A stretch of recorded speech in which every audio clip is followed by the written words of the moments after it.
అన్న ఒక ముక్కుబడిగా సాగుతుంది మేడం. దయచేసి దీన్ని డిఎస్ఓ గారు కూడా గుర్తించాలి. ఇది విన్నపమే సార్. ఎందుకంటే ఇదివరకు నేను ఒక 10 years బ్యాక్ రతన్ సింగ్ గారి ఆధ్వర్యంలో ఇక్కడికి వచ్చిన ఉద్యమంలోకి వచ్చినప్పుడు ఒక పండుగ వాతావరణం లెక్క ఉండేది.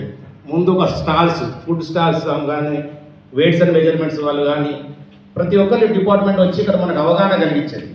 ఇప్పుడు అసలు ఇది ఏమి లేదు మేడం. మళ్ళీ దీంట్లో అందరూ ఆల్మోస్ట్ వినియోగదారుల గురించి తెలిసిన వాళ్ళకే మనం అవగాహన పెడుతున్నాం. ఇది ఎంతవరకు సహజం, వాస్తవం నాకు అంటే అర్థం కావట్లేదు. దయచేసి ఎక్కువ మందిని మనం మోటివేట్ చేయాలి. ఎందుకంటే మోసపోయే వాళ్ళు కోట్లలో ఉన్నారు.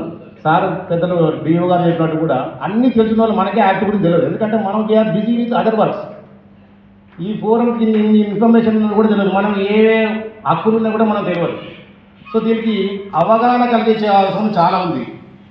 అందుకే ఇదివరకు కూడా పార్సలీ గారు సివిల్ సప్లై కమిషనర్ గారు ఉన్నప్పుడు